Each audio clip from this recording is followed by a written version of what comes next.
Hello, Internet. Welcome back to the fourth part of the series where we analyze every single boss weapon in the classic Mega Man series and we rank them on a tier list of how useful they are. Today we're analyzing Mega Man 4's weapons. Quickly before we start, I want to thank Amelia No Mario 27 for the tier list template. This series only covers boss weapons, so any items, as we'll see today, the wire adapter and the balloon adapter, those won't count. These weapons are being ranked in context of the game they're in, so if there's one weapon that's really good and overshadows the use case of all the others, it's going to kind of relegate everything else pretty low. But yeah, without further ado, let's begin. Remember to like, comment, and subscribe. Without further ado, here we go. Okay, so starting off with Flash Stopper. Flash Stopper is essentially just everything Time Stopper is, but better, with the caveat of it doesn't freeze stage hazards, which, that's unfortunate. It would really help in stages like Ringman stage, or, Brightman, potentially. This one, you can shoot while it's active, so you're not completely defenseless from enemies. Second of all, it lasts way longer, as opposed to draining all at once. Within a couple of seconds, it activates in pulses, over a much longer duration of time. It's like a minute, almost, and the most important thing is you don't have to use it all in one go, which obviously gives you way more flexibility on how you want to use it. I will say, freezing enemies is really good. It's not as game-breaking as you might think. This thing is pretty well balanced in that regard.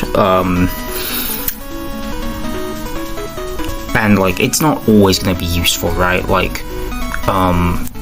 Dustman stage would probably be the best example of that. Freezing enemies in the Crusher section, that's not really going to do anything.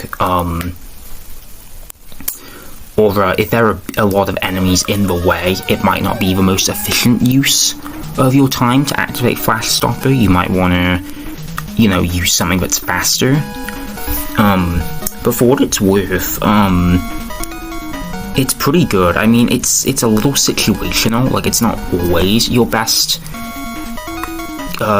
tool if, again, there are no enemies inside, or again, stage hazards are a thing. But considering how potentially broken this thing can be with proper knowledge of the levels, yeah, it's really good. I think I'll put it here. It's not quite as it's a bit more situational than these two, which is why I put it beneath, but a great tool to have at certain points in this game. Rain Flush is probably even better, to be honest. Rain Flush is our first screen nuke in the series, and it's pretty strong. And considering that screen nuke being it covers the entire stage, it has a decent amount of ammo for that as well. We'll see as we compare to later screen nukes. One drawback this one does have, it doesn't activate immediately. You have to fire up a little capsule, and then it takes a second to activate. But to be honest, considering that screen nukes, you're probably going to use them when you enter a room anyway, because, it's you're probably going to use this weapon most when you're on low health and you want to play as safe as possible. in that use case, like, I don't really think the delay matters so much, even in a more hectic situation where, like, enemies are coming down at you from the air. It's not, like, it takes a second delay. It's not long enough to a point where it's, like, a real liability. It just means you can't, spam it mindlessly. I mean, there's not a whole lot to say. Covers the whole screen pretty strong, has a decent amount of ammo for how good it is in so many situations. Rain Flush is a really vital tool, especially for newbies. I would argue more so than Flash Stopper, because this is just faster. Where does this go? Honestly, I think they're quite comparable. They're kind of like, they're a little situational by nature, in that you can't lean on them, like the weapons above. They don't have the ammo for that, or like, you know, just having less ammo makes them a bit more situational. But again, these are really good tools to have, helpful a lot of the time. Drill Bomb. Drill Bomb is very strong. It's a projectile that you fire out, kind of like normal, but not only does it explode on impact, but you can detonate it early at any time. I will say that the early detonation is not quite as useful as one might think it would be, because, again, like, generally speaking, because it detonates on impact with most things anyway. The only time that's going to come in that much handy is if you're trying to hit an enemy just directly above or below it, which, you know, because it gives you a little more coverage in your hitbox. Not terrible, but very situational. What's better, though, is you can use it on shield enemies to hit them from the front. So if you, like, detonate the shield right as if you detonate the drill right as a shielded enemy comes in, it can kill them from either side, which is pretty good, actually. Piercing enemies are always a nice luxury to have, and even though this one is a little bit harder to execute in that regard compared to some, still a nice feature of the weapon. Another great thing, I can't say great thing, another thing this weapon can do is, like Hard Knuckle and Crash Bomber before it, it can detonate walls. But like Hard Knuckle, you don't have to wait, it just does that instantly. There are not that many walls, I will say, in this game. Walls being destructible walls that often hide like E-tanks or item pickups, or allow you to take shortcuts. There are not that many in this game, only, I believe, existing in the endgame stages, and not even all of those. Still a nice bonus to have, though.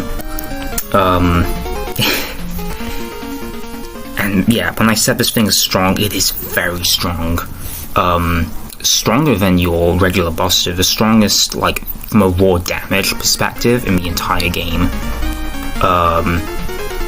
Still a little, you know, like, you're using it in the same way that you would your Buster anyway. It doesn't really plug up any weaknesses that, like, Mega Man by default might have. You can get through the game without using this thing fairly comfortably.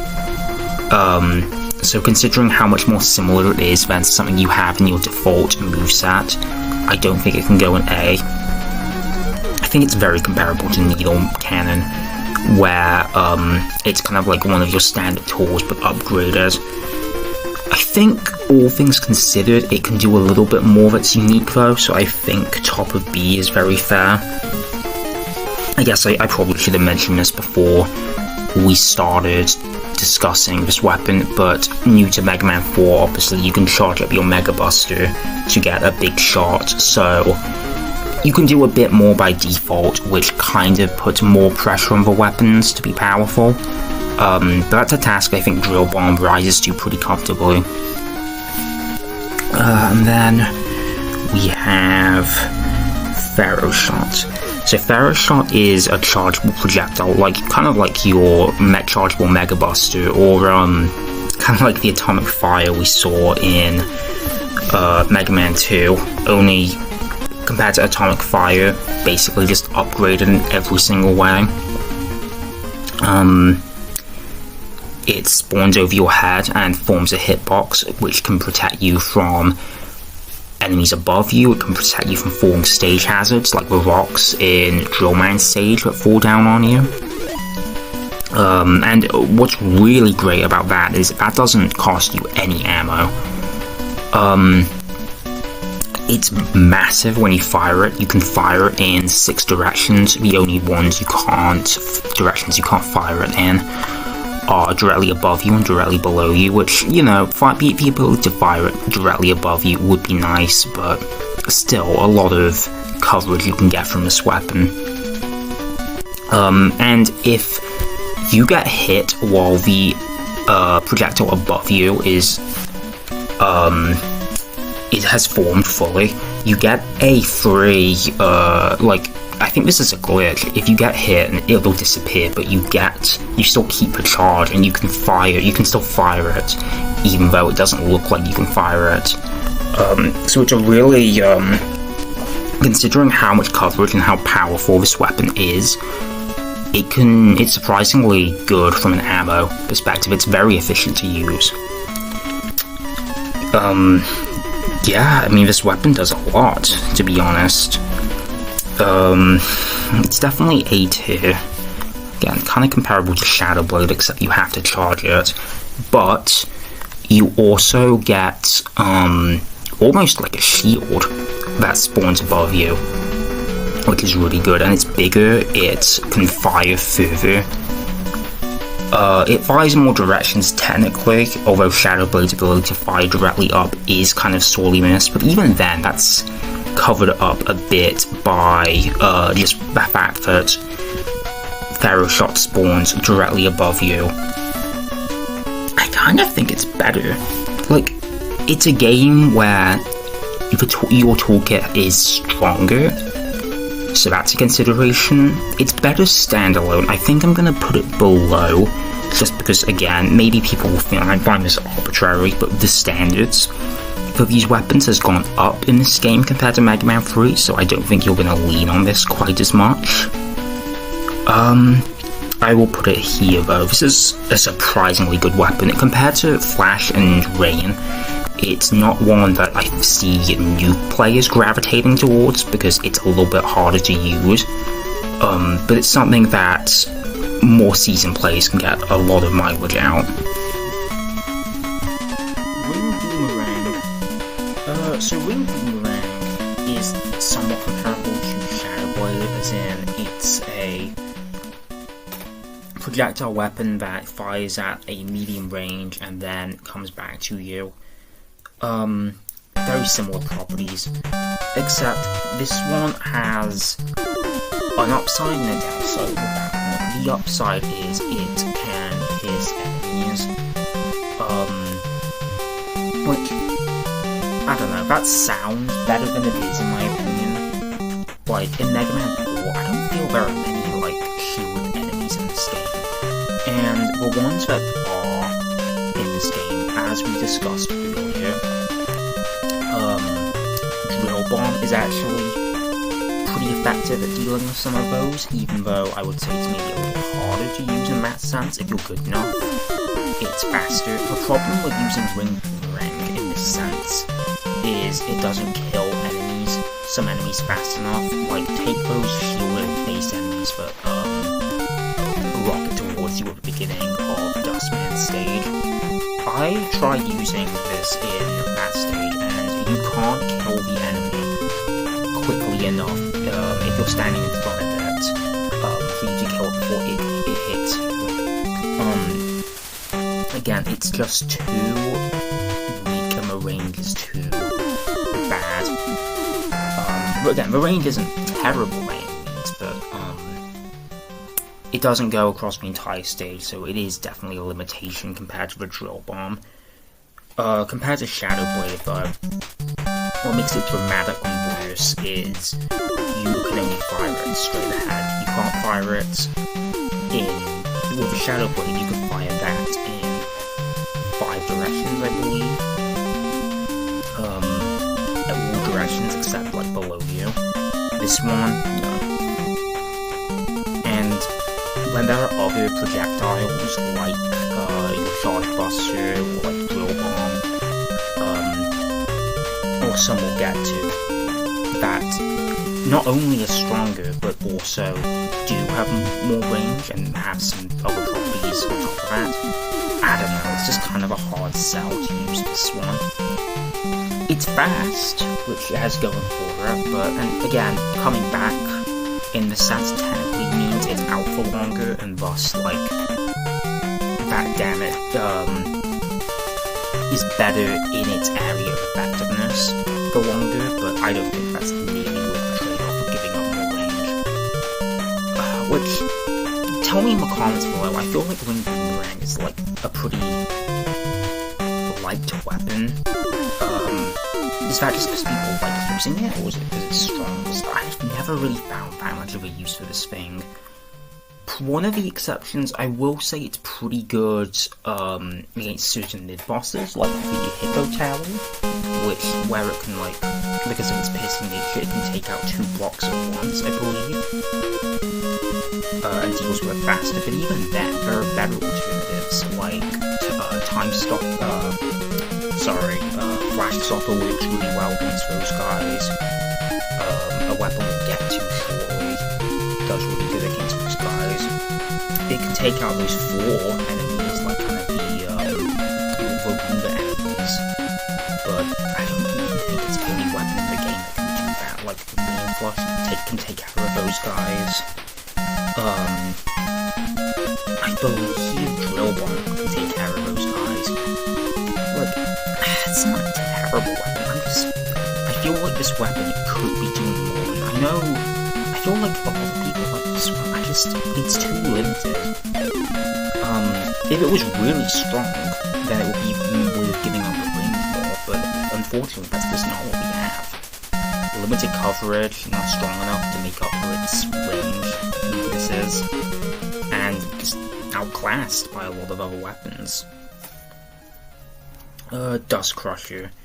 I mean, this is, speaking of projectiles that fire in front of you, Dust Crusher is essentially just an instant Charge Buster that not only is a bit bigger, but it explodes on impact into shrapnel that fires diagonally in 4 directions. Which, that's not bad. It's boring, but it's not bad. The thing is, though, it's competing with Drill Bomb, which, generally speaking, is stronger. Dust Crusher is stronger, but I think that Drill Bomb tends to win that comparison, and Drill Bomb can also do a few other things. Horizontal Shrapnel is not actually that useful. Like, it's pretty small in the diagonal direction. Those aren't really the directions you want. I feel like this weapon would be better if the shrapnel exploded in the 4 cardinal directions, or it's exploded just like upwards, because as it stands now, like, what enemy is going to get hit directly beneath you, really, if you use this thing? Nothing. Big strong buster with a slight bit of extra utility, but it's outclassed by another weapon in this game, and even then, like, it's good, but it's similar to my argument with Drill Bomb. You can use your regular buster in this way and mostly be fine. If not for Drill Bomb, this would be a B-tier weapon. Boring, but again, it is a very solid, like, practical weapon to go for. Or you can have a Charge Buster. This is an example of that coming into play in the earlier games. If this was in Mega Man 1, this would be B-tier at least, potentially A-tier. Somewhat controversially again, I think I'm gonna put it here. Like, pretty decent standalone, at least B-tier, but it's outclassed. Not like Dive Missile, because Dive Missile is a homing projectile, the first in the series, which is self-explanatory. You fire it and it homes on enemies. It's not the first one. Ignore that. Magnet Missile was in the last game, and compared to to that, this one is better in basically every way other than its spawn. Whereas that one only hones in upwards, and only hones in on where the enemy was at that time, so if an enemy keeps moving fast, the magnet missile will miss. Dive missile is much more accurate. It can go in any direction. It's very accurate. It's very persistent. It can whiff occasionally if like an enemy is too close to you, but at that point you're better off using up weapons anyway, so I don't really think that's a big deal. One weakness it does have is occasionally the homing properties can be a bit weird. Like occasionally the dive missile kind of takes the most roundabout way of dealing with an enemy, as opposed to taking the like shortest path or circle the enemy for a bit before hitting. But it's not that big a deal, especially if you're generally using this weapon to practice caution anyway. So if you're rushing while using this weapon, I'd argue you're not playing into the weapon's more intended use case. Yeah, homing enemy that can hit from anywhere, especially enemies above you, is always going to be useful in a game like this. It's got great coverage. Its power isn't bad considering how accurate it is. Its ammo isn't bad. Like, one of the things with Magnet Missile also is Magnet Missile had really bad ammo, which is one of the main considerations to why it's not higher. Dive Missile, has double ammo. Dive Missile's good, guys. I think it's another A tier. Probably put it at the bottom, because here's a consideration for Dive Missile, admittedly, is it's competing with Tharo, Shot, and Rain Flush for like these really effective, with high coverage weapons, and I feel like it's probably the worst of those three weapons.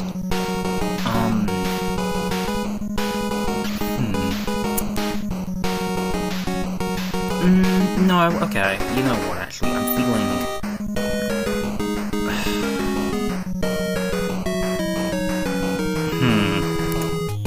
Then now I think I'll put it in B tier. I mean, compared to Rain Flush, it's not as, like, you can only hit one enemy at a time, so it's not as good, whereas that will, like, everything. Like, yeah, that one's a bit slow, but again, if you're practicing caution, then again, I think that's not really going to matter most of the time anyway. And I will, however, given the arguments I've made before about redundancy, I will knock Rain Flush down a little bit, but I think I will put it... is it better than Quick Boomerang? It's kind of got the same thing as a good standalone, but like a bit outclassed by other things, or there's some redundancy there. I'll actually put it at the bottom of A tier. And then, last but not least, we have the Skull Barrier, the second shield in the series after Leaf Shield. And this one actually block, you can actually run while having it up, which is obviously great. It can also absorb projectiles. It doesn't, the shield will disappear if you get hit by any projectile though, which is kind of a shame. And obviously you're limiting yourself from rain, which isn't great. It's pretty strong, but it's not as strong as you would hope given the range drawbacks. And I will also say that in this game specifically, when you have Tharo Shot that kind of acts as a surrogate shield, Skull Barrier is made a little bit redundant. Not entirely, because Skull Barrier circles you as opposed to spawning directly above you, so Skull Barrier is good against like hoppers per se, or stuff that's in front of you. But I feel generally speaking, if you're gonna want to be shielded from something, it's more likely to come above you than like right in front of you, or like below you especially. You cannot, unlike Leaf Shield, you can't throw it, which, considering that, like, that's not really the intended use case of shield weapons anyway. That's not the end of the world, but, you know, the Leaf Shield was actually a surprisingly decent projectile. It's got a niche, it's pretty limited though. Again, maybe controversially, I do think it has more of a role to play than Boomerang. More than Leaf Shield, I think. I do think it's somewhat better. Probably better than Surge. I think it's worse standalone than Ash for sure, but it also has more of a niche to play. So I think that will allow it to go slightly higher. For now, I will put it here. It has its moments, but it's generally a bit too situational. That's it. That's every Mega Man 4 weapon ranked. Yeah, really good lineup of weapons this time, compared to, especially last time. Not only are they stronger weapons, I really like how diverse these ones are as far as their use cases by and large. With maybe the exception of like Dust Crusher and kind of Boomerang. Yeah. Let me know if you agreed or disagreed with my opinions. Were there any use cases for any of these weapons that I missed? I mean, please, if you have anything, leave it down in the comments. Like, comment, and subscribe, please. I'm trying to grow up my channel, so that would be greatly appreciated. And yeah, I'll see you next time in Mega Man 5, which, the weapons in that game.